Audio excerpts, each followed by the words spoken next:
Beda TNI dengan Polri. Saudara, ini bukan untuk didiskreditkan, tapi untuk dipahami, disadari, dan diperbaiki. Kenapa? Beda sejarahnya, beda peran, fungsi, dan tugas pokoknya, beda doktrinnya. Namun, apakah harus beda kedudukan dan tingkatnya? Saudara, keduanya sebagai lembaga, badan, instansi yang sangat strategis bagi NKRI, yang hingga kini dengan segala kurang lebihnya masih diakui sebagai organisasi tersolid dan tervalid di Indonesia. Saudara, TNI lahir dari rakyat yang berjuang bersama-sama dalam menuju dan mencapai kemerdekaan Indonesia dalam bentuk laskar perjuangan di daerah-daerah. Kemudian dibentuk dan berubah-ubah nama dari TRI, TNI, ABRI, kemudian kembali TNI yang berlandaskan Sabta Marga dan Sumpah Prajurit serta 8 TNI wajib. Sedangkan Polri lahir dari warisan penjajah Belanda yang kemudian berlandaskan doktrin Tribrata dan Catur Prasetya. Saudara, kini TNI dengan tentara rakyat, tentara pejuang, tentara nasional, dan tentara profesionalnya.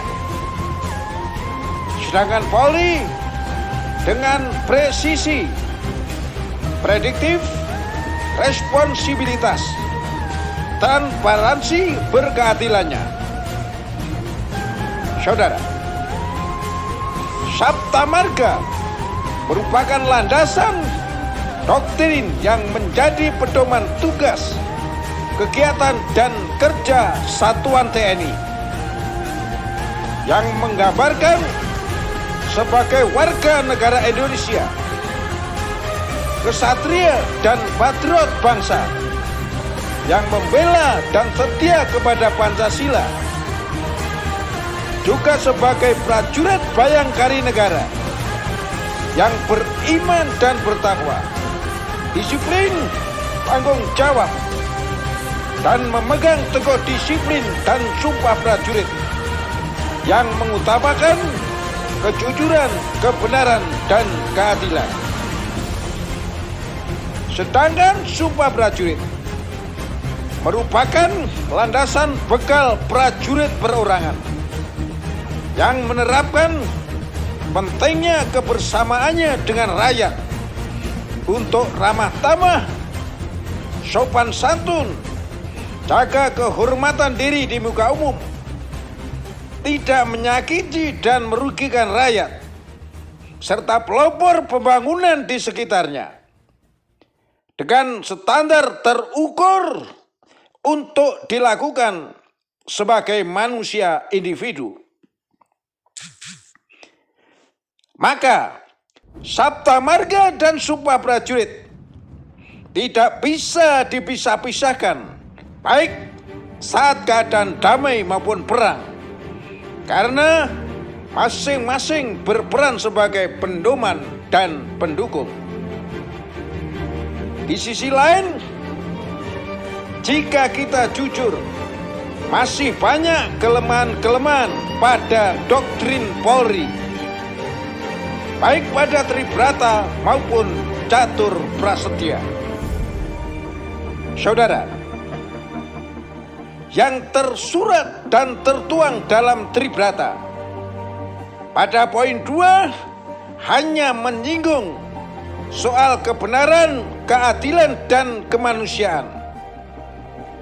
Padahal jika tidak disinggung tentang kejujuran, bisa berbahaya terhadap penyelingkuhan tentang tidak benar dikatakan benar atau tidak adil dikatakan adil. Saudara, begitu pula dalam catur prasetya.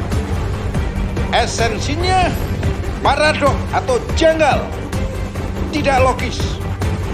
Sebagai manusia individu perorangan akan mampu mengerjakan tugas meniadakan segala bentuk ancaman atau bahaya, menyelamatkan jiwa raga, harta benda, hak asasi manusia, menjamin kepastian hukum dan perasaan tentram tentang dan aman masyarakat.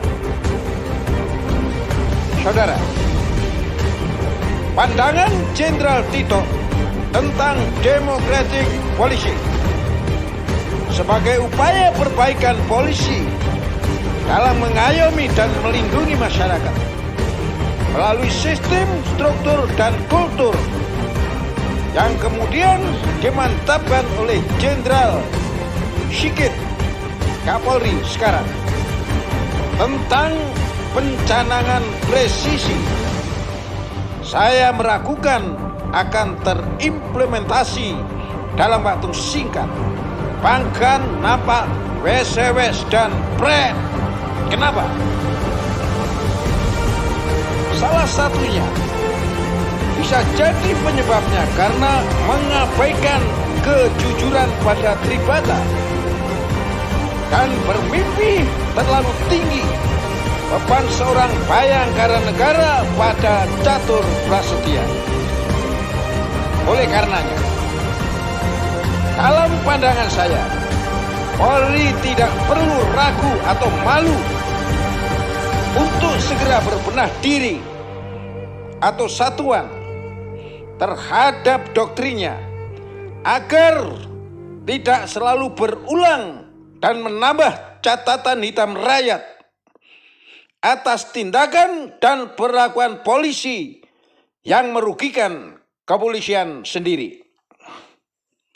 Saudara, selanjutnya kepada TNI agar semakin memahami dan sadar untuk mengimplementasikan lebih baik terhadap doktrin Sabta Marga, Sumpah Prajurit, dan 8 TNI wajib.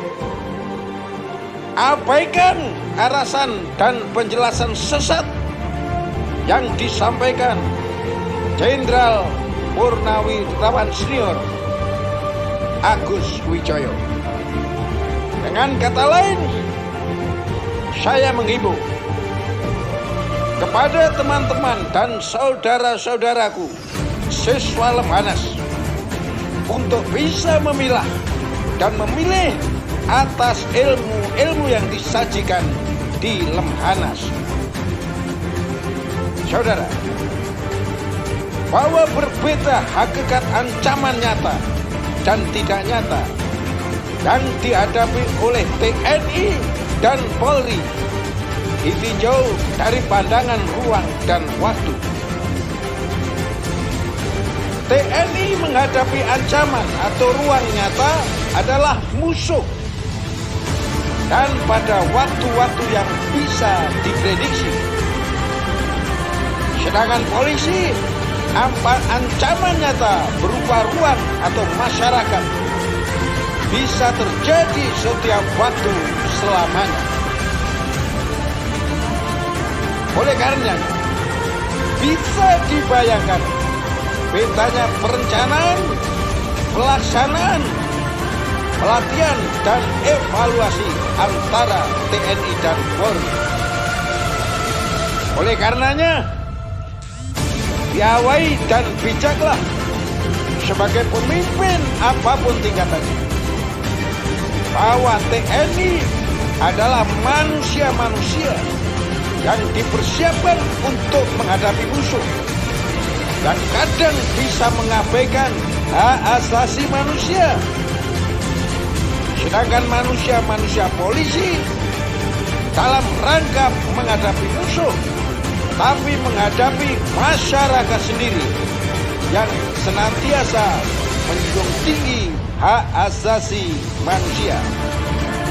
Maka demi kehormatan dan nama baik TNI Polri, para pemimpin satuan tingkat apapun harus bisa dan mampu mandiri untuk menegakkan dan menjaga kehormatan satuannya tanpa harus menunggu dan mengikuti petunjuk atau arahan presidennya.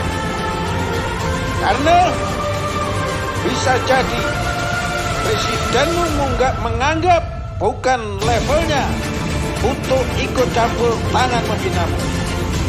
Atau bisa jadi presidenmu pura-pura atau benar-benar tidak tahu dan tidak mengerti terhadap kesatuan.